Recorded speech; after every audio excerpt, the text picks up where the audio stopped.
Aswang na nagbabalat kayo para makapangbiktima. Ito ang kwentong ibabahagi ko po sa inyo na aking naranasan sa isang probinsya sa Mindanao. Ito ay base sa tunay kong karanasan. Maaring hindi po ito kapanipaniwala sa ilan, pero ang mundo ay tunay na may itinatagong mga hiwaga. At isa na rito ang mga aswang. Isang nilalang ng dilim na may angking lakas at may kakayahang magbalat kayo para makalapit sa kanyang mga posibleng biktima. Isang patunay na hindi lahat ng nakikita ng mata ay totoo. Magandang araw po sa inyo, Kuya Bari. Ako po si Larry at ito ang aking kwento. Taong 1984 nang ako po ay madestino sa Cotabato. Ako ay isang kapitan mula sa hanay ng mga sundalo. Isinama ako ng aking asawa dahil wala naman akong mapag-iwanan sa kanya at parehas na kaming ulila. Saan man ako mapunta ay kasakasama ko siya o kaya naman ay kumukuha ako ng isang bahay paupahan na malapit sa kampo para doon kami manirahan. Mas kampante kasi ako sa ganoong setup, lalong-lalo na at buntis ang asawa ko sa una naming anak noong mga panahong iyon. Maganda ang puok na iyon, Kuya Bari. Maraming mga puno, tahimik at malayong malayo sa kinagisnan kong kapaligiran sa lungsod. Bagamat may mga kwento-kwentong pugad daw ito ng mga rebelde, ay hindi naman maikakailang tahimik ang lugar at mainit ang pagtanggap sa amin ng mga tao. Labis raw ang kanilang pasasalamat dahil kahit papaano ay maaaring hindi na sila magambala sa mga panginyikil at pananakot ng mga makakaliwang grupo. Ang kubong aming naupahan ay pagmamay-ari ng mag-asawang Tupe at Imelda. Mabait po ang mag-asawang ito, Kuya Bari. Pagsasaka ang kanilang ikinabubuhay. Magiliw sila sa amin at hindi maramot. Madalas kapag kaumani sila ng mga gulay o prutas ay palagi nila kaming binibigyan. Nakakatuwa kasi yung ganitong gawi ng pagpapakatao ay madalang na lamang sa mga mauunlad na kabayanan. Bagamat palaging may nakaabang na panganib anumang oras ay maaaring magkaroon ng engkwentro, hindi naging sagabal iyon para magustuhan namin ang pansamantalang pananatili sa puok na iyon. Ang mag-asawang Tupe at Imelda ay walang anak. Ayon sa mag-asawa ay nagbuntis naman daw itong si Imelda, pero sa hindi inaasahang pagkakataon, namatay daw ang sanggol sa tiyan ng ginang bago pa ito maipanganak. Nagkaroon ng impeksyon ang kanyang matres, kaya mula noon wala na siyang kakayahang manganak pa. Naniniwala silang mag-asawa na baka raw aswang ang may kagagawan kung bakit namatay ang sanggol. Kung kaya kabilin-bilinan nila na mag-ingat raw kaming mag-asawa dahil marami raw ang gumagalang mga nilalang na tulad ng aswang sa kanilang lugar. Mga klase ng nilalang na may angking lakas at kakayahang magbalat kayo para makapangbiktima lamang. Natatawa lang ako nang makaalis na sila sa aming tahanan. Medyo nainis pa nga sa akin ang miss ko noon dahil sabi ay wag ko raw gawing biro ang usapin. Wala naman daw mawawala kasi kung susundin namin ang mga ibinilin ng mag-asawa. Kaya yung asawa ko noon, madalas sa gabi ay itim ang kanyang suot na damit. Mayroon din mga bolo o mga itak na nakasingit sa sahig na gawa sa kawayan. Maiiwasan daw nito ang pag-atake mula sa ilalim ng bahay. Ang bahay kubo ay gawa sa sawali, pawid at kawayan. Inilalagay ito sa itaas ng lupa na maaaring mapuntahan ng mga tao o hayop ang ilalim. Dahil gawa sa kawayan nga ang sahig ay agad masisilip kung mayroong tao o nilalang sa ilalim ng bahay. Wala namang kaming naging problema ni Mrs. sa mga una naming linggo doon.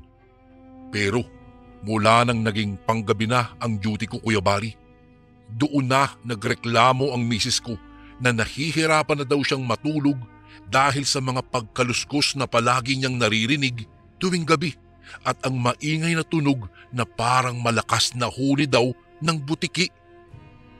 Sinabi ko na lamang sa asawa ko na wag na siyang mag-alala dahil baka normal lang naman ang ganoong mga tunog, lalong-lalo na't nasa paanan kami ng bundok. Malamang ay mayroong mga ligaw na hayop na gumagala-gala lamang sa gabi. Ngunit kahit ano pa man iyon, binilinan ko na lamang si Mrs. na wag magbubukas ng pintuan at siguraduhing nakapinid ang lahat ng mga bintana tuwing sasapit ang gabi. Isang araw, muling nagreklamo na naman ang asawa ko na may babae raw tuwing hapon na laging tumitigil sa tapat ng aming kubo at tila minamanmanan ito. Mga 15 minutos daw itong nakatayo lang doon sa tapat, ni hindi naman ito bumabati o kaya naman ay tumatawag kung mayroon man itong kailangan. Sobrang weirdo daw ng babae, lalo't palagi raw nitong suot ay mahabang bestida sa tuwing nakikita niya. Nag-alala rin ako sa sinabing iyon ni Mrs. dahil baka mga kalaban namin iyon at nagmamanman. Ngunit ayaw ko namang takutin ang aking asawa, kaya sa tuwing sinasabi niya na natatakot siya ay sinisikap kong pakalmahin siya at iparamdam na ligtas siya dahil kasama niya ako at malapit lang naman ang kampo namin. At dahil nga po panggabi nga ang duty ko noon, Kuya Bari, bandang hapon habang iginagayak ni Mrs. ang aking mga gamit, napansin ko ang isang babaeng nakabestida ng mahaba na nakatigil sa tapat ng aming kubo. Lumabas kaagad ako at binati ang babae. Tinanong ko siya kung ano ang kailangan niya, ngunit mabilis itong yumuko at umalis. Hindi ito ang una at huli naming pagkikita ng babaeng iyon. Nasundan pa ito ulit. Isang araw, nakita ko na naman ito sa tapat ng kubo namin. Nakapikit at tila sinasamyo ang hangin at may kung anong invisible na bagay na inaamoy-amoy. Nasa batalan noon ang aking asawa at abalang-abala sa paghahanda ng aming hapunan. Tila ba parang bangong-bango ang babae sa kanyang naaamoy? Inisip ko na lamang na baka naaamoy nito ang nilulutong ulam ng aking asawa. Hindi niya namalayan ang aking paglapit. Nagulat na lamang siya at napaiktad nang bigla akong nagsalita. Tinanong ko siya kung ano ang kailangan niya. Sa pagkabigla niya, nabitiwan nito ang bitbit na basket at tumilapon sa lupa ang marahil ay pinamili nitong mga sariwang karni. Tinulungan ko naman siyang damputin nito, pero pinalo niya ang aking kamay at sumenyas na lumayo ako. Mabilis niyang pinulot ang mga tumapon sa lupa at nagmamadaling tumayo at umalis. Tinanaw ko na lamang ang kanyang paglayo. Nakaramdam tuloy ako ng kakaiba sa babaeng iyon, pero hindi lamang ako nagpahalata. Kung maaari ko lang sanang isama ang misis ko noon sa kampo ay ginawa ko na, Kuya Bari, dahil sa labis na pag-aalala.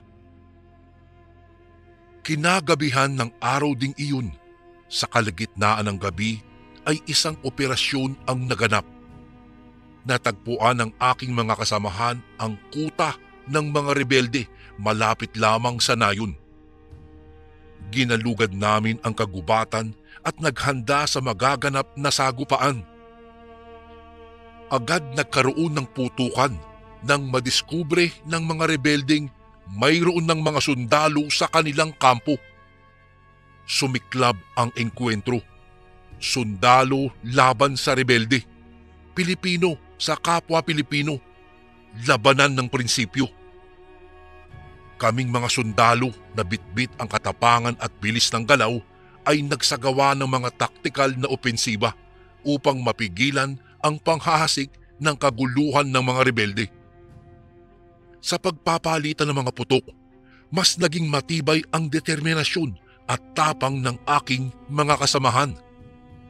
Nawala namang hinahangad kung hindi ang magkaroon ng kapayapaan at masugpo ang ganitong klase ng mga samahan na maaaring magdulot ng lagim at karahasan. Natapos ang marahas na labanan at kami ang nagtagumpay. Naiwan ang mga rebelde sa pagkasihapyo at pagkatalo. Marami-rami ang nalagas sa kanilang grupo at ang ilang buhay ay dinala namin sa kampo para kahit papaano'y hikayatin na magbalik loob sa gobyernong minsan nilang tinalikuran para sa inaasam-asam na pagbabago. Ngunit hindi lahat ng tagumpay ay may kaakibat na kasiyahan. Dahil aaminin ko, Kuya Bari, hindi rin ako masaya sa tuwing nakikita kong mayroong mga inosenteng buhay na nadadamay. Nadudurog ang puso ko sa mga bata na namamatay, lalong-lalo na sa mga babae at matatanda na nadadamay sa labanan. At isang pamilyar na mukha ang nakita ko mula sa grupo ng mga rebelde. Ang matandang babae na palaging tumitigil sa tapat ng bahay namin. Totoo nga ang hinala ko, isa siyang kalaban na nagmamanman sa amin. Dinala namin sila sa kampo at ikinulong pansamantala para sa paghahanda ng mga usaping legal at pakikipagnegosasyon para sa kanilang kalayaan. Subalit bago pumutok ang araw, nawala ang babae at nakatakas ito. Walang makapagsabi kung papaano nangyaring nakawala ito mula sa kanyang selda. Gayong bantay sarado po ito at hindi naman nasira ang kandado ng kanyang kulungan. Tinanong namin ang mga kasamahan niya sa seldang iyon, pero lahat ay tikom ang bibig sa pagsagot. At habang nagsasagawa kami ng follow-up operation sa lugar ng engkwentro, isang aso ang natagpuan namin na tila nagbabantay sa kampo ng mga rebelde. Kuya Bari, maawain po ako sa hayop. Marahil kung alaga ito ng isa sa mga rebeldeng namatay, ay malamang hinahanap nito ang kanyang amo. Kung kaya't agad kong inilabas ang aking baon at inilapag ito sa lupa. Agad namang kinain ng aso ang pagkain. Gutom na gutom ito at nanginginig pa nga. Tinitigan ko ang aso at nagpasya akong iuwi ang asong iyon. Itinuring ng asawa ko na isang regalo ang iniuwi kong aso. Katulad ko, mahilig din kasi itong mag-alaga ng mga hayop, lalong-lalo na ang aso o ang pusa. Likas na maawain at mapagmahal siya sa mga nakakaawang hayop. Isa pa, mapapanatag na daw siya dahil magkakaroon na siya ng makakasama, lalong-lalo na kapag umalis daw ako sa gabi.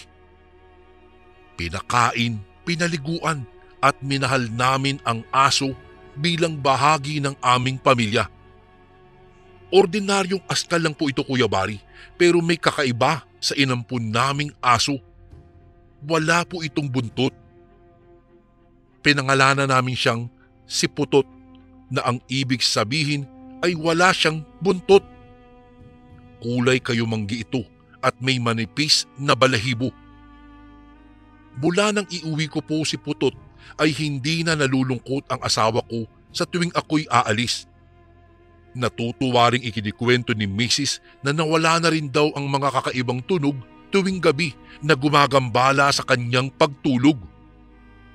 Kung kaya't itinuring po naming isang blessing ang pagdating ni Putot sa aming bahay. Ngunit isang araw, biglaang nawala si Putot.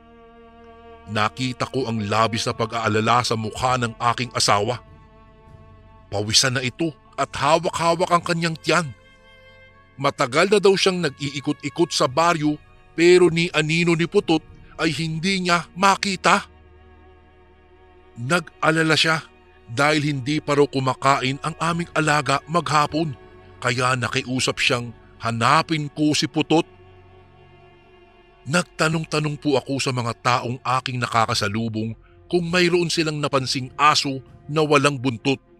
Ngunit walang makapagsabi kung nasaan ang aming aso. Ayaw kong biguin ang aking asawa, kaya naman nagpatuloy ako sa aking pagtatanong at paghahanap. Isa sa mga napagtanungan ko ay ang may-ari ng paupahan na si Mang Tupi. Agad napakrus sa mukha ang asawa nitong si Aling Imelda. Sinabi nito sa akin, wag nang hanapin ang aso at wag na daw hayaang makalapit ito sa asawa ko. Agad ko itong tinanong kung bakit, pero tumahimik lamang si Aling Imelda. Si Mang Tupi naman, niyakag ako sa loob. Binalaan niya ako tungkol sa aso. Hindi raw tama na agad-agad ay nag-aampon kami ng mga hayop na hindi namin alam kung saan nagmula dahil baka ikapahamak daw namin. Hindi ko talaga noon maunawaan si Mang Tupi, pero sinabi niyang mayroong mga nilalang na mapagpanggap. Mag-ingat kayo, hindi lang rebelde ang kalaban ninyo dito sa lugar namin. Makahulugang tura nito sa akin. Hindi ko na lamang pinansin ang sinabing iyon ng matanda. Palibhasa ay hindi naman talaga ako naniniwala sa mga kwento-kwentong aswang at mga multo. Importante, mahanap ko po si Putot para naman mapasaya ko ulit ang aking asawa. Ngunit kahit anong gawin ko, sawi ako. Hindi ko po nahanap si Putot. Naabutan ko si Mrs. na abalang-abala sa pananahi. Agad siyang tumayo at nagtanong kung nahanap ko raw ba ang aming aso. Agad rumehistro sa mukha niya ang lungkot nang sinabi kong hindi eh. Napabuntong hininga na lamang ito at ipinagpatuloy nito ang pananahi ng mga damit para sa sanggol. Kabuanan na rin kasi ni Mrs. Cuyabari, kaya naghahanda na rin kami para sa nalalapit niyang panganganak. Naisip kong maibabaling ang kanyang atensyon at mawawala ang lungkot niya sa pagkawala ni Putot kapag maipanganak na ang anak namin. Ilang sandali ay napansin kong tila hindi komportable ang asawa ko sa harap ng kanyang makina. Maya't maya kasi itong may hinahawi sa kanyang harap. Mga 3 o 5 beses siguro niyang hinahawi ang sinulid na gumagambala sa kanyang pananahi. Nilapitan ko siya at kinuha ko ang gunting nang makita ko ang malasinulid na iyon na dahan-dahang bumababa mula sa itaas ng bubong namin. Wala sa loob kong ginupit iyon. Agad ay may narinig kaming malakas na kalabog sa labas na parang may nahulog mula sa bubong. Nagkatinginan kaming mag-asawa at sabay na napatanong kung ano iyon. Tumayo ako at lumabas bitbit ang aking baril. Nirondahan ko paikot ang aming bahay at wala naman akong nakitang kakaibang nilalang sa labas. Maliban sa mahinhing kaluskos mula sa likod na mayroong matataas na damo. Pinuntahan ko iyon at maingat na hinawi ang damo. Nakita ko roon si Putot, nakahiga at tila hinang-hina. Hinawakan ko siya pero muli kong nabitiwan nang mapansin kong nanlilisik ang kanyang mga mata. Ngunit ilang sandali lang ay bigla itong umamo nang makilala ako. Tumayo ito at ikinawag-kawag ang katawan. Agad ko namang kinarga si Putot at inuwi sa aming bahay. Kuya Bari, walang pagsidla ng tuwa ng aking asawa nang makita ang kanyang alaga. Agad siyang naghanda ng makakain nito. Ngunit hindi nito ginalaw ang pagkain. Nag-alala tuloy si Mrs. dahil baka raw may sakit ang alaga namin. Napansin nitong may dugo sa bibig ang aso. Naging normal ang buhay namin sa mga sumunod na araw hanggang sa malapit ng manganak na ang aking asawa. Naka-schedule na ang asawa ko sa ospital. Kinabukasan, dadalhin ko na sana siya pero napaaga ata ang kanyang pagle-labor dahil bago ko pa siya madala sa ospital ay dumaing na ito na sumasakit na daw ang kanyang tiyan. Sobrang taranta ko noon. Hindi na kayang umabot kung dadalhin ko pa daw sa ospital. Pumutok na rin kasi ang kanyang panubigan. Agad tumulong naman ang ilan sa aming kapitbahay at nagboluntaryong tinawag si Kaiska, ang hilot at maalam magpaanak sa baryong iyon. Hindi nagtagal, ligtas namang naipanganak ang aking panganay. Nakaraos ng maayos ang aking mag-ina at labis kong ipinagpapasalamat iyon sa Panginoon at hindi sila pinabayaan. Ang hilot ay pumwesto sa bintana at doong piniling mamahinga pagkatapos. Ngumuya ito ng nganga bago dumura sa lupa at biglang tila natigilan nang may maamoy mula sa hangin. Agad itong nagpaalam sa aming mag-asawa pero bago siya lumisan ay ibiniling mag-iingat daw kami dahil mayroong umaaligid-aligid na aswang daw sa paligid. Maglagay daw kami ng asin sa mga bintana at maghanda ng bolo o itak na itatabi sa sanggol bilang pananggalang. Nagulat naman kaming mag-asawa dahil sa kanyang itinuran. Matapos yun ay tumango naman ako at inihatid na sa pintuan ng matanda pagkatapos ko magpasalamat. Diretso na itong lumabas hanggang sa lamunin na ito ng kadiliman ng gabi. Bumalik ako sa aking asawa at pinagsawa ko ang aking paningin sa munting anghel na nasa aking harapan. Ilang sandali pa sa ganoong posisyon ay nakatulog ako nang hindi ko namamalayan. Sa pagmulat ng aking mga mata ay may napansin akong pumasok sa aming kubo at dire-diretso itong lumapit sa aking mag-ina.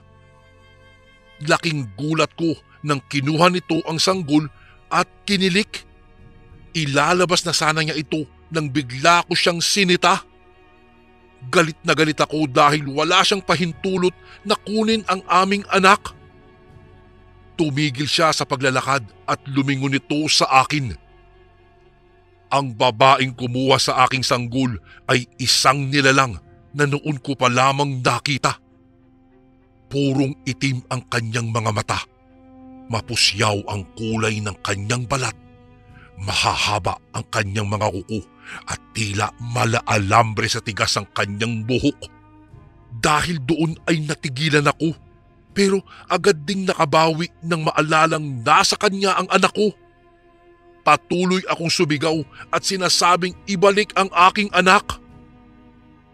Nagising ako sa marahang yugyug ng aking asawa sa aking balikat. Nananaginip raw ako at umuungol.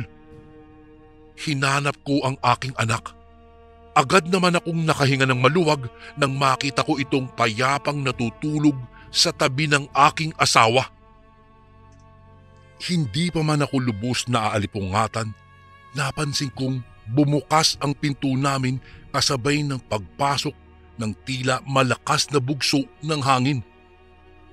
Agad ko itong isinara.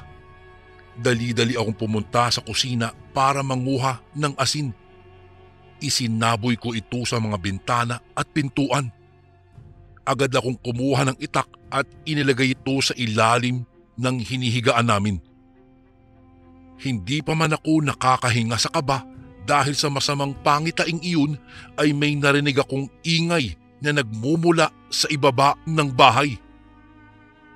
Nakarinig ako ng hingal na katulad ng sa aso.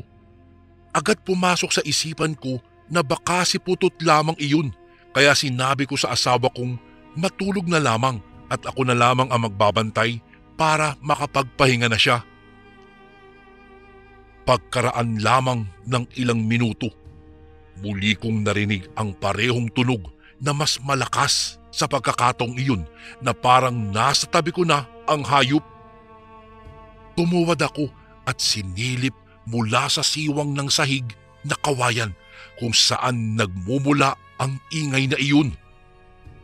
Sinalubong ako ng malalaking pulang mata na hindi galing sa isang ordinaryong aso. Hindi ko makita ang buong nilalang sa aking pananaw pero kitang-kita ko na maitim at mabalahibo ang mukha nito at katawan. Sa takot, napasigaw ako ng malakas pero dahil sa sigaw kong iyon, tila natakot o nagulat ang nilalang. Agad ay may narinig akong mga mabibigat na yabag papalayo. Agad akong nagkwento sa aming mga kabarangay ng tungkol sa nangyari noong gabing iyon. Mabilis na kumalat ang usapin tungkol sa aswang. Nagbigay rin ito ng labis na pangamba at takot para sa lahat. Ang mga tanod ay nagboluntaryong magbantay sa aming tahanan at sisikapin nilang buong baryo ay mailayo at maiiwas sa banta ng pananalakay ng isang aswang. Agad naman nilang tinuntun o hinagilap ang aswang, ngunit bigo sila. Bumalik ang hilot sa bahay at iniabot ang isang maliit na botelya ng langis. Hindi raw ito ordinaryong langis dahil kaya nitong tukuyin kung sino ang aswang na umaaligid-aligid. Sa pamamagitan nito, sigurado ang hilot na mapaghahandaan namin ang muling pagsalakay ng aswang kapag mayroon kami noon. Agad ko naman itong ibinulsa. Nang bandang hapon ay naalala ko si Putut. Nag-alangan ako kasi hindi ko rin alam kung ano na nga ba ang kalagayan ng aking alaga. Maghapon ko itong di naaasikaso at di napakain, ni mapainuman lang. Ngunit nung hinanap ko ito, wala na sa lugar na pinagtalian ko sa kanya. Kaya pala maski anong ingay kagabi ay walang kumakahol na aso dahil nakawala na naman pala si Putut. Hindi na ako nagtangkang hanapin pa siya. Mas importante na mabantayan ko ang aking mag-ina. Buhat sa mga kababalaghang naganap kagabi na dati akala ko ay katang-isip lamang, ay totoo pala. Ngunit ang labis kong ipinagtataka talaga, Kuya Bali, ay hindi pa kami dinadalaw ni Lamang Tupi at Aling Imelda. Dumaan ako sa bahay nila para sana sabihin ang magandang balita na nanganak na nga ang aking asawa. Ngunit maski anong tawag ko sa kanila, wala talagang lumalabas mula sa kanilang tahanan. Inisip ko na lamang na baka nasa trabaho o kaya'y abala ang mga ito sa gawaing pambukid kaya hindi ko na ito makita pa. Sumilip pa nga ako sa bintana nila para lang masiguro na wala nga ang dalawang tao na ito. At sa aking pagsilip, nakita ko ang mag-asawang magkayakap. Napansin kong tila may bagay na umiinit sa loob ng aking bulsa. Inilabas ko ang langis at napansin kong kumukulo ito. Indikasyon na may aswang lamang sa paligid. Itinuloy ko ang aking pagsilip lalo't napansin kong tila mapusyaw ang kulay ng nakatalikod na matandang babae at nakalugay ang matigas nitong mga buhok. Nag-uusap sila. Umiiyak ang babae at sinasabing hindi raw ito nagtagumpay na makuha ang kanilang anak. Agad tumimo sa isip ko na ang pinag-uusapan nilang anak ay ang aking sanggol. Lalo akong tinambol ng labis sa takot at pagkabigla nang lumingon ito sa aking direksyon at nakita kong nababalot ng itim ang kanyang buong mata. Katulad ng babaeng nakita ko sa aking panaginip. Napaatras ako at napauwi nang wala sa oras. Agad kong inihanda ang mga gamit namin ni Mrs. at nagpatawag na rin ako ng masasakyan mula sa aming kampo. Bahala na, mahuli na ang paalam dahil ano't anuman ang mangyayari ay kailangan kong mailayo sa kubong iyon ang aking mag-ina. Hindi ka panipaniwalang kaya kaming linlangin ng inakala naming mabait na mag-asawa. Pakitang tao lamang pala iyon para mapalapit sa amin at anumang oras nila gustuhin, sa kanila kami sasalakayin. Interesado sila sa aking anak dahil ang gusto pala ng mag-asawang aswang na ito na angkinin ang anak ko bilang pamalit sa namatay nilang sanggol. Samantala sa kampo ay agad kaming binigyan naman ng sariling baraks. Hindi komportable tulad ng kubo pero natitiyak kong ligtas ang mag-ina ko roon. Ilang araw ay naging maayos naman ang kalagayan ng aking mag-ina Kuya Bari. Sa hindi inaasahang pagkakataon ay may kumakaluskos sa aming pintuan isang hapon. Napagbuksan ko, si Putot na ikinakawag-kawag ang katawan. Agad ko itong kinarga at tuwang-tuwa akong ipinakita ito sa aking asawa. Akala ko ay masasabik si Mrs. sa muli naming pagkakatagpo kay Putot pero bigla siyang sumigaw at sinabing ilabas ang aso. Mabilis ko namang inihagi sa labas ang aso at muling naramdaman ang pag-init ng langis mula sa aking bulsa. Agad kong kinuha ang aking itak. Ang mga kasamahan ko na nakakita sa amin ay tumulong sa paghabol sa asong iyon. Mayroon ngang nagtangkang barilin pa ang aso pero mabilis ang kanyang pagkilos at ito'y naiiwasan. Hinabol pa rin namin siya ng hinabol hanggang sa wakas ay na-corner namin ang aso. Naalala ko ang sinabi ng hilot na kapag daw papatay ng pinaghihinala ang aswang, kailangan daw ay sa likod ito patamaan dahil kung sa ibang bahagi lang daw ng katawan ay mapapagaling niya ito gamit ang mahaba niyang dila. Kung kaya't mabilis kong itenarak ang itak sa kanyang likod. Napanganga ang aso sa sakit. Hindi na ako naawa kay Putot dahil alam kong aswang siya. Doon ko lang din napag-alaman na putol din pala ang dila ng aso bago ito tuluyang namatay. Naalala ko tuloy ang ginunting kong sinulid na bumababa noon sa tiyan ni Mrs. at ang aksidente kong pagkakatagpo kay Putot noon na may dugo sa bibig. Marahil ay tinangka nitong biktimahin na ang aking mag-ina noon, subalit hindi lamang siya nagtagumpay. At bago namin matabunan ng lupa ang buo niyang katawan, ay tila unti-unting nagbago ang hugis nito. Parang nagiging tao. Hanggang sa ipinakita nito ang tunay niyang anyo. Siya yung matandang babae na kasama ng mga rebelde at nagmamanman sa bahay namin noon. Gulat na gulat ako sa aking mga nasaksihan. Hindi ko talaga akalain, Kuya Bari, na mayroong mga ganoong nilalang. Totoong-totoo pala ang mga aswang at mapagbalat kayo sila. Mapaugali o sa anyo ay kaya nilang manlinlang ng tao at sisikaping mapalapit sa mga tinatarget nilang biktima. Malamang kaya lumapit si Putot bilang aso ay upang makapaghiganti sa akin o sa aming mga kasundaluhan dahil sa naganap na engkwentro laban sa mga rebelde. Mabuti na lamang at nakaligtas kaming mag-anak sa sumpa ng mga nilalang na katulad nila.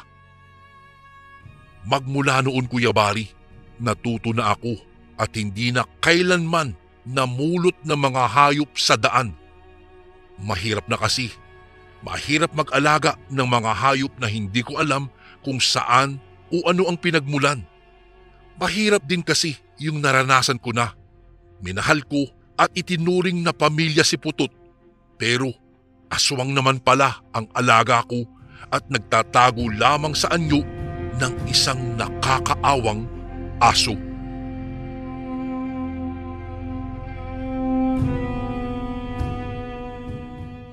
Isang mapagpalang araw po sa inyo, Kuya Bari, maging sa lahat ng mga tagapakinig ng inyong programa.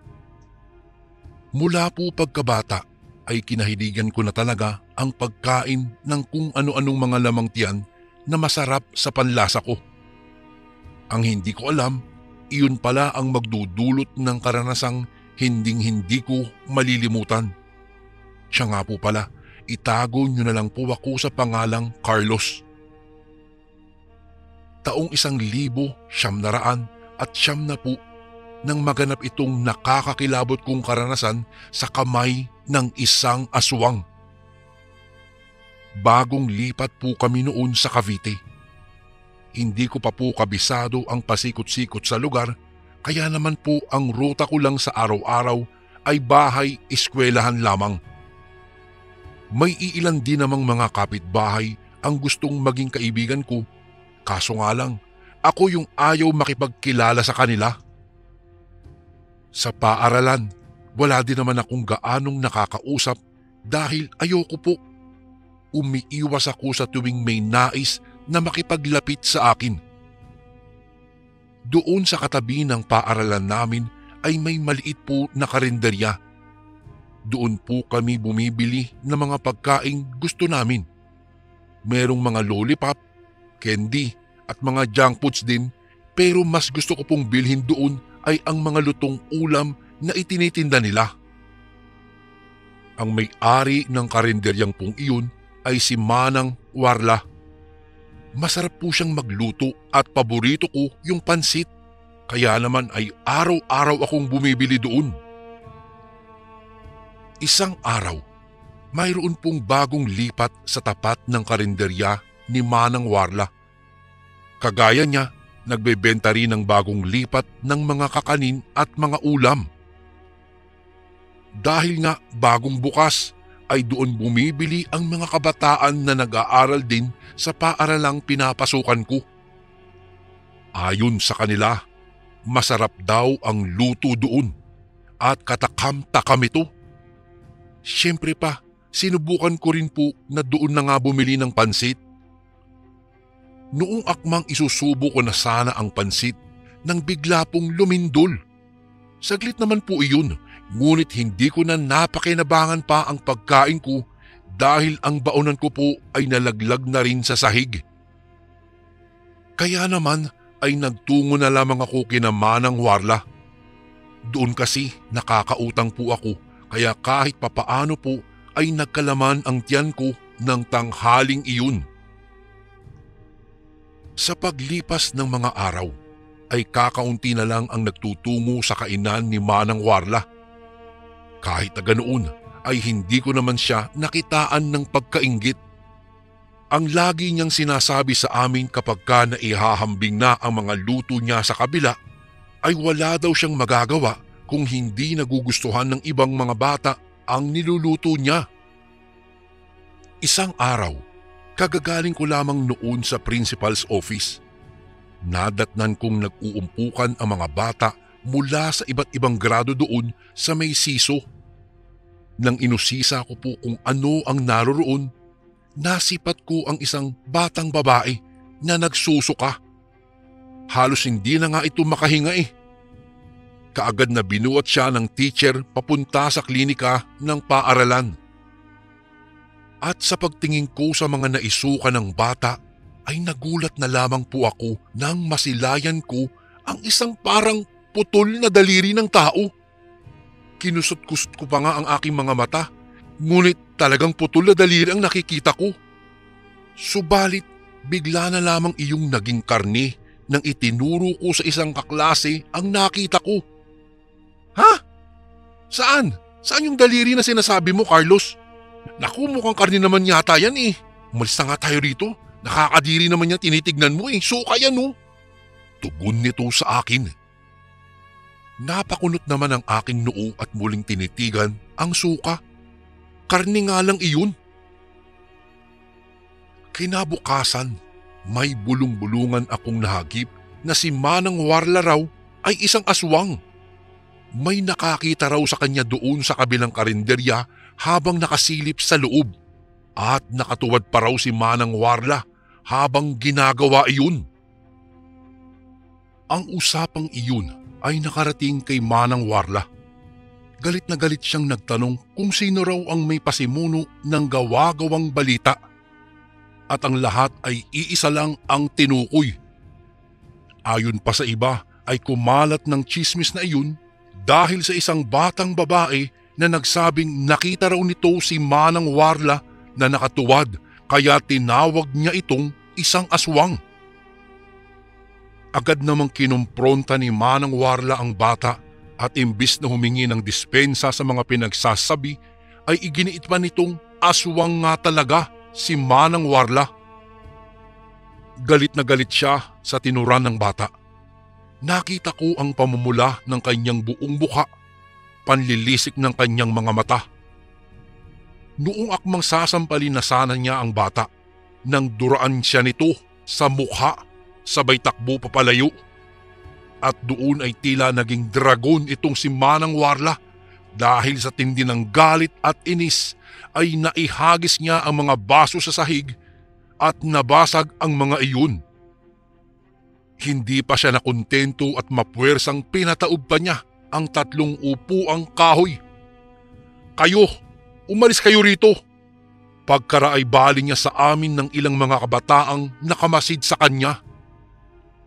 At siyempre po dahil naman sa tindi ng takot namin ay tumalima naman kami kaagad. Nakarating sa mga guro ang nangyari at kinausap ng mga guro ang bata. Tinanong nila ito kung bakit niya iyon ginawa kay Manang Warla. Ayon pa sa bata ay hindi siya nagsisinungaling. Totoong nakita niya raw si Manang Warla na nakatuwad habang sumisilip sa kabilang karinderya. Natakot pa nga daw siya nang sa pagharap nito sa kanya ay nakita niya ang nakakatakot nitong anyo. Ang anyo ng isang aswang. Dahil naman sa sinabi ng bata ay walang nagawa ang mga guro. Kahit pa na para sa kanila ay hindi talaga ito kapani-paniwala. Nagulat na lang po kami isang umaga nang mabalitaan namin ang pagkawala ng batang iyon. Ayon sa mga magulang nito ay hindi na daw ito nakauwi pa galing sa eskwela. Hanggang sa lumipas ang 3 araw, natagpuan ang bangkay ng bata sa ilalim ng kanyugan. Wakwak ang dibdib ng bata. Wala na itong puso at mga lamang loob. Putol din ang 2 nitong mga kamay at binti. Dahil sa pangyayaring iyon, lagi na akong sinusundo ng aking ama. Pansin ko rin na hindi na nagbukas ng kainan itong si Manang Warla dahil isinugod umano ito sa ospital. Kaya naman ay doon na ako bumibili ng ulam sa kabilang karinderya. Maraming ulam ang nakadisplay doon, ngunit wala silang pansit. Nadismaya ako ng kaunti dahil iyon pa naman ang paborito ko. Kaya sa puntong iyon ay napilitan na lamang akong bumili ng dinuguan. Masarap na masarap iyon sa aking panlasa. Ang sarap naman po ng mga niluluto nyo rito. Narinig kong saad ng isang babae sa tindera. Ay salamat po ah, masarap po talagang magluto ang tiyahin ko Ale. Tugon naman ito. Sa isip-isip ko ay iba pala ang tagaluto. Ang buong akala ko kasi ay iyong tindera lang ang nagluluto ng mga pagkain doon. Hindi ko naman kasi nakikitang lumalabas ni minsan ang sinasabing niyang tiyahin. Isang hapon, hindi pa ako sinundo ng ama ko dahil sa lakas ng ulan ay napilitan akong umuwi na lamang mag-isa. Ayoko rin naman kasing abutan ng dilim sa loob ng paaralan dahil sa matatakotin po talaga ako. Kahit pa sinabi ng ama ko na kahit sa anumang mangyari ay hihintayin ko siya dahil susunduin niya raw ako. Ngunit nang makalabas ako ng gate ng paaralan ay lalong lumakas pa ng lumakas ang ulan. Kung kaya't napatakbo na lamang ako sa karinderya, nakakompetensya ni Manang Warla upang makasilong. Malapit nang magdilim, ngunit wala pa rin ang ama ko. Nasa pagmumuni-muni ako nang biglang may lumabas na isang babae mula sa loob ng bahay ng may-ari ng karinderya. Nasipat ko siya mula sa gilid ng aking mga mata. Akala ko nga ay si Manang Warla dahil may hawig din sila at pareho ang tindig at sukat ng kanilang pangangatawan. Maging ang korte ng kanilang buhok ay magkatulad. Nang tumalikod siya ay pinagmasdan ko siyang maigi. Wala talagang pinagkaiba kay Manang Warla. Siguro ay napansin niyang sumisiksik ako sa gilid ng karinderya nila upang hindi ako mabasa ng ulan. Akala ko nga ay papapasukin niya ako, ngunit nang humarap siya sa akin ay biglang nanindig ang aking mga balahibo. Nakita ko kasi ang pagngisi niya na naghatid sa akin ng matinding kilabot. Kakaiba ang kanyang anyo, nangungulubot ang kanyang mga balat, pulang-pula ang kanyang mga mata at inilabas pa niya ang kanyang dila. Dinilaan niya ang kanyang mga labi habang titig na titig sa akin. Nakita ko pang tumulo ang kanyang laway sa bandang gilid ng kanyang bibig. Nanginginig na ako noon sa takot, ngunit tila ipinako ang aking mga paa doon sa kinatatayuan ko. Hindi ko na maigalaw ang aking mga kamay dahil sa sobrang takot. Buti na lamang at nakita ko ang ama ko na may daladalang payong. Kahit na alam kong mababasa ako ng ulan, ay pinilit kong makatakbo patungo sa kanya. Buti na lang at nagkaroon pa ako ng lakas upang makatakbo. Sa paglingon ko sa babae ay nakatingin pa rin ito sa akin habang kumakaway-kaway. Dahil sa pagkabasa ko sa ulan ay nilagnat po ako, Kuya Bari, kung kaya't hindi po ako nakapasok ng sumunod na araw. Sakto namang napaluwas ang lolo ko galing Sikihor. Hindi ko napigilang magkwento sa kanya patungkol sa nakita ko doon sa karinderya na ikinatawa lang ng ina ko.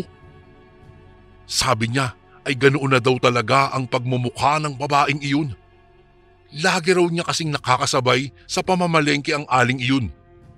Pipi nga rin daw ito. Sa pagbalik ko po sa eskwela ay may bagong pinagkakaguluhan ang mga kabataan sa kainan. Masarap daw kasi ang bagong ulam na iniluto doon. Siyempre pa ay nainganyo ako kaya nang sumapit po ang tanghali ay agad akong dumiretso sa karinderyang iyon. Napakaraming mga tao ang nakapila. Bata man o matanda ay nais matikman ang kanilang espesyal na pansit. Huwag kayong mag-alala, marami ang nailuto ng ating kusinera kaya hindi kayo mauubusan. Saad pa ng tindera dahil nagtutulakan na kami sa pila ng ilang mga kabataan. Nang masilayan ko ang espesyal na pansit ay medyo nag-iba po ang pakiramdam ko. Paano ba naman kasi? Hindi nakakatakam tignan ang pansit na nasa harapan ko ng mga sandaling iyon. Kasi kulay itim iyon. Nahalata ata ng tindera ang pagkagulat ko nang masilayan ko ang espesyal nilang pansit na tinatawag nilang pansit negra. Bata, kahit mukhang maputik ang pansit namin ay masarap yan. Huwag kang mag-alala, yang kulay itim na yan ay nakuha mula sa pusit na inihalo. Anya na sinang-ayunan ng marami. Kahit na nagdadalawang isip ako noon, Kuya Bari, kung kakain ba o hindi, ay mas pinili ko na lamang na bumili. Doon ko na lang sa loob ng classroom kakainin ang nabili kong pansit negra.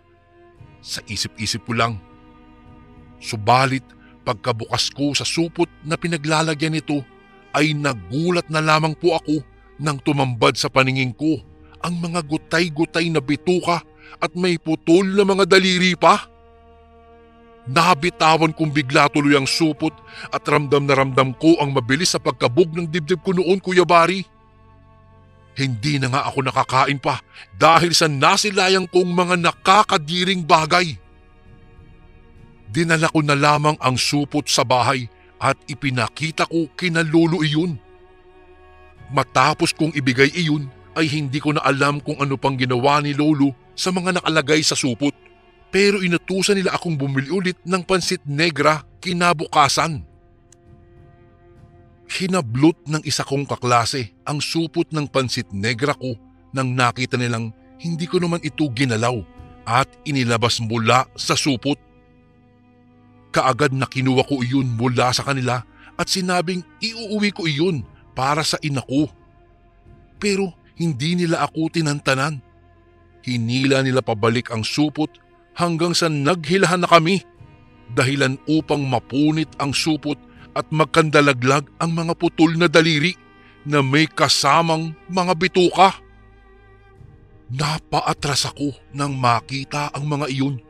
Subalit ang mga kaklase ko ay nasasayangan sa pansit na nahulog. Kahit diring-diri ako sa mga iyon, ay pikit mata kong pinulot dahil dadalhin ko pa iyon sa bahay upang ipakita sa lolo ko.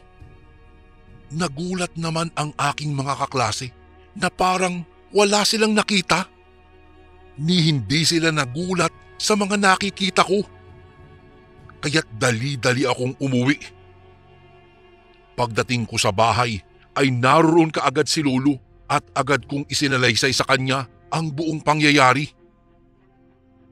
Aswang! Aswang, apo, ang nagluto ng mga ito. Ginamit nila ang kanilang itim na kapangyarihan upang linlangin ang paningin ng bawat taong bumibili o kumakain sa kanyang mga niluto. Ang sabi ng lolo ko nang makarating na ako sa bahay, dala ang supot na may lamang putol na daliri ng tao. Tinanong ko si Lolo Kuyabari kung bakit mga daliring putol ang tingin ko sa pansit negra. At ang sabi niya ay noong ginamot niya ako, ay nilagyan niya raw ako ng proteksyon laban sa hipnotismo ng aswang. Ang lahat daw ng mga pagkain na nilagyan ng itim na mahika ng mga aswang ay hindi raw nag-iiba ang anyo kapag tinitingnan ko.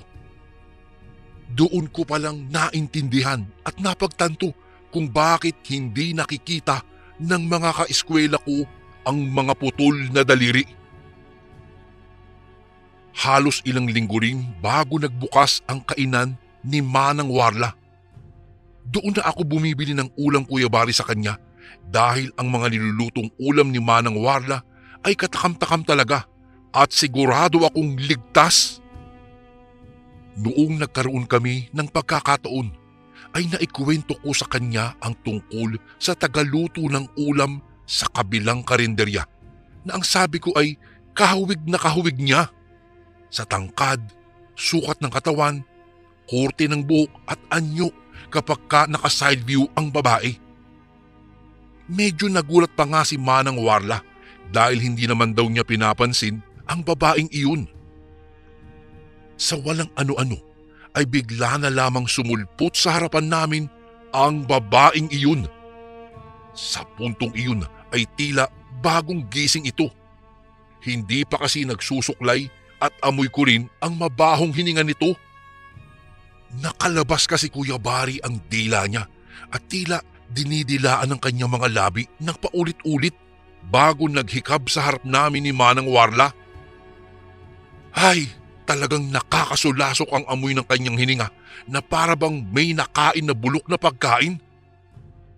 Napatayo na lamang si Manang Warla at napatakbo sa lababo upang magsuka. Ako naman ay napatakip na lamang sa aking ilong. Nang magtama ang aming mga mata, ay mabalasik iyong nakatingin sa akin. Hanggang sa biglang naging kulay pula ang mga iyon. Ang kanyang mga labi ay biglang nagpakawala ng nakakakilabot ng ngiti. Bigla niya akong hinawakan sa may balikat. Madiin na halos mabaklas na ang aking braso sa sobrang sakit. Dahil sa ginawa niya ay nagpumiglas ako upang makawala. Ngunit imbis na pakawalan niya ako ay nasipat ko na lamang na may lumabas na mga putik mula sa kanyang bibig. Ang kanyang mga ngiti ay napalitan ng mga halakhak. Takot na takot ako ng mga sandaling iyon nang lingunin ko si Manang Warla ay batid kong nakaramdam din siya ng takot sa babae. Maya-maya'y Biglang humaba ang dila ng babae na sa tansya ko po ay isang dangkal ang haba nun at dinilaan ako sa magkabilang pisngi habang nakahawak pa rin sa balikat ko. Nang mga sandaling iyon ay hindi ko na maipaliwanag ang takot na biglang lumukob sa buo kong katawan. Kahit na naaamoy ko ang nakakasulasok na amoy ng kanyang bibig, ay wala po akong nagawa para makawala sa kanyang pagkakahawak. Mabuti na lamang at naglaas loob si Manang Warla na hagisan siya ng isang pinggan na nagpagulat sa kanya. "Umalis ka rito!" sigaw ni Manang Warla.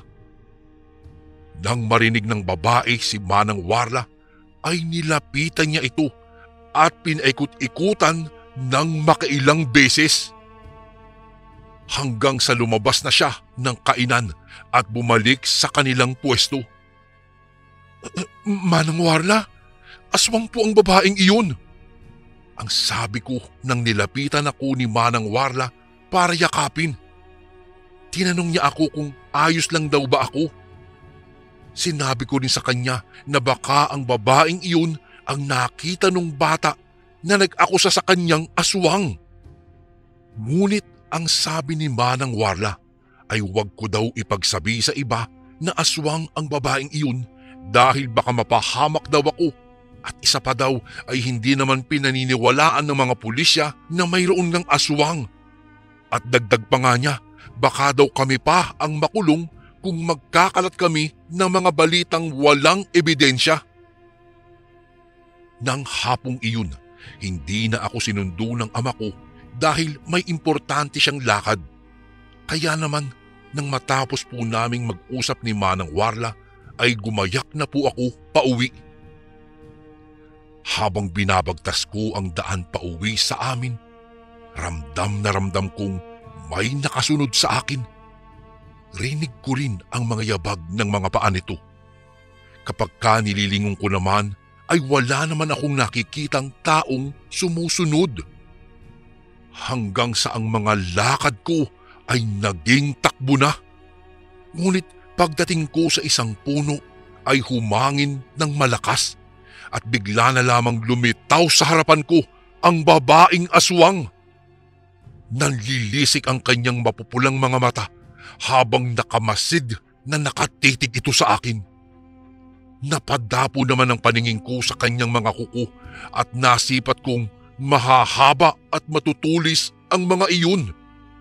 Amoy putik ang kanyang buong katawan. Dahil sa matinding takot ay nanginig ng sobra ang mga tuhod ko. Akala ko ay kakainin na ako ng aswang o di kaya ay lalapain dahil sa bangis ng kanyang mga titig. Ngunit nagulat na lamang po ako nang nakita kong nataranta itong lumayo sa akin matapos nang lumapit siya ng husto sa akin. Yung bang gahibla na lamang ang pagitan namin, Kuya Bari? Tila ba parang napaso siya nang napadikit ang kanyang balat sa akin. Sa kanyang paglayo ay nagtatakbo na ako. Pagdating ko po sa bahay ay nanginginig akong nagkwento sa mga magulang ko patungkol sa mga naganap, at sabi ni Lolo ay mukhang kailangan na niyang bigyan ng leksyon ang naturang aswang. At nung gabi ding iyon ay umalis ng bahay sina Lolo at ang aking ama para magtungo sa bahay ng aswang. Nang dumating daw sina Lolo at ang ama ko sa bahay ng nilalang, hindi nila inaasahan ang hindi kanais-nais na pangyayari. Pagkabukas daw ng pintuan, tila kakaiba ang hitsura ng buong bahay.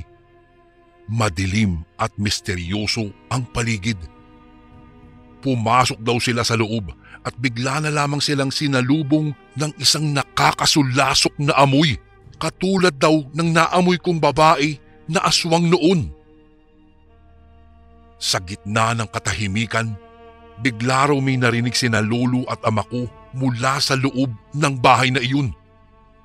May tumatawag daw sa kanila na tila boses ng babae na humihingi ng tulong. Tila pamilyar daw ang boses ng babaeng iyon at sila'y mabilisang pumasok sa kwarto. Napagtanto nila na si Manang Warla ang naroroon at tila ba inaatake ng isang puwersa ng aswang na di nila kayang atakihin. Kitang-kita nila na inaatake si Manang Warla at unti-unti na itong nawawalan ng lakas. Narinig namang ito ang isang nakakatakot na sigaw na parang galing sa ilalim daw ng kama. Hindi nila inaasahan na mayroong isang buong pamilya ng aswang na nakakubli sa ilalim ng kama. Sobrang takot at pagkabahala daw ang naramdaman nila. Hindi nila alam kung papaano nila malalabanan ang mga ito. Sobrang dami daw. Nag-isip ang aking lolo at inilabas niya ang isang bote na puno ng asin at biglang isinaboy ito sa mga nilalang na nasa ilalim ng kama. Naghiyawan daw ang mga ito at nung nagkaroon daw ng pagkakataon, hinatak na nila si Manang Warla papalayo at inilabas kaagad sa bahay ng mga nilalang. Punong-puno daw ng sugat si Manang Warla at tumatagas ang kanyang dugo sa buong katawan. Imbis na dalhin daw siya sa kanyang bahay, ay idiniretso na nila sa pinakamalapit na ospital. Matapos nilang dalhin si Manang Warla, ay agad nilang ipinaalam sa mga kabarangay nila patungkol sa mga nangyari. Lahat naman ay nabahala at natakot para sa kanilang kaligtasan. Kinabukasan, bigla na lang naglaho ang mga aswang sa lugar na iyon. Subalit, kasabay sa paglaho ng mga bagong dayo ay hindi maipaliwanag kung bakit bigla ring nawala si Manang Warla doon sa ospital. Magpahanggang ngayon, Kuya Bari, ang kwento ng kakaibang mga pangyayari ay nanatiling misteryo na lamang at hindi kayang ipaliwanag ng sinuman. Ngunit sa kabila po ng nakakatakot na mga kaganapan, nagpatuloy lang ang aming mga buhay. Ako naman, Kuya Bari, nang makagraduate na sa elementarya ay bumalik na uli ang aming pamilya sa Visayas. At magpahanggang ngayon, sariwang-sariwa pa rin ang alaala ko sa kaganapan noong minsan ay bumili ako ng luto ng mga aswang. Kuya Bari, dito ko na po tatapusin ang aking kwento. More power po at salamat po ng marami kung sakaling mapiling maitampok itong aking kwento sa inyong channel. Lubos na gumagalang, Carlos. And again, maraming salamat po mga kasundo. Don't forget to subscribe and i-click nyo lang po yung bell na button para updated po kayo sa mga upcoming videos namin na paparating. Maraming salamat po ulit. God bless and ingat po lagi dyan. Ito po si Kuya Bari at ako ang Sundo.